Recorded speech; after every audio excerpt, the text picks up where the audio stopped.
রাধে রাধে বন্ধুরা, সবাইকে স্বাগত জানাই মা ভবানী চ্যানেল থেকে। যে যেখানে থাকো সুস্থ থাকো আর ভালো থাকো। পুরো ভিডিওটি দেখার জন্য অনুরোধ রইল, একটুকুও না স্কিপ করে।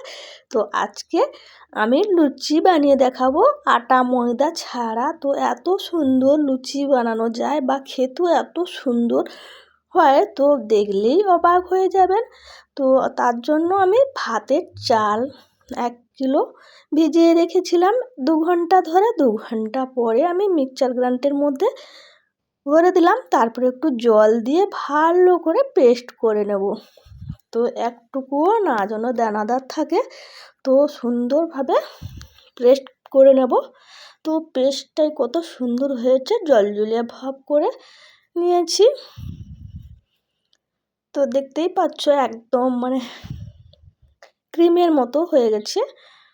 তারপরে আবারও আমি এরকম করে পেস্ট করে নেব। সবগুলো চালগুলোকে আমি ভালো করে পেস্ট করে নেব। তারপরে আমি এখানে দিচ্ছি ময়দা 1 বাটি। তোমরা চাইলে আটাও দিতে পারো। তো জলজলিয়া একটু আছে, তো তার জন্য আমি ময়দাটা দিয়েছি। না দিলেও এত যারা ময়দা খেতে পছন্দ করে না তারা আটা দেবে, আর না দিলেও ক্ষতি নেই, শুধু চাল দিয়ে করলে খুব সুন্দর লাগবে খেতে। আমার এখানে জলজলে ভাব হয়ে গেছে, তার জন্য একটুকু আমি ময়দা দিয়েছি। তো আবার একটু জল দিয়েছি আর পরিমাণ মতো নুন দিয়েছি তো বাড়ানোর জন্য। তো আমি একটু বাড়িয়ে দিলাম, অনেকটাই হয়ে গেছে। জল দিয়ে আবারও ময়দা দিয়ে ভালো করে ফেটে নেব। তারপরে আমি কড়াই বসিয়ে দিয়েছি, কড়াইতে সাদা তেল দিয়ে দিয়েছি। তেলটা গরম হয়ে গেছে। এবার আমি চাটু আর একটা গ্লাস নিয়েছি।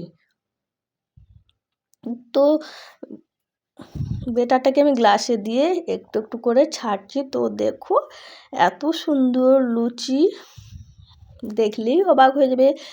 বেলতে হবে না, কোনো মাখা দেওয়া কোনো কিছু ঝামেলা ছাড়াই এত সুন্দর ফুলকো ফুলকো লুচি। খেতে কিন্তু দারুণ লাগবে, যে কোনো তরকারির সঙ্গেও খেতে খুব দারুণ লাগবে, খেয়েও মন শান্তি হয়ে যাবে। তোমরা এইভাবে কারা কারা খেয়েছো এই লুচি, তোমরা অবশ্যই কমেন্ট করো। কে কোথা থেকে দেখছো ও কমেন্ট বক্সের মধ্যে জানিয়ে দিও।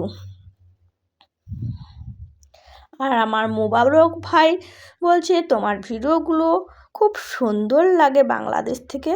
আর কলকাতা থেকে আমার ইয়াসমিন বোন আছে, ইয়াসমিন খাতুন, তোমাকে অসংখ্য ধন্যবাদ আমার ভিডিও দেখার জন্য। আর বলে তোমার ভিডিওগুলো কোথা থেকে তুমি বানাও, কী করে বানাও, আমার দেখতে খুব ভালো লাগে, তোমাকে অনেক অনেক ভালোবাসা।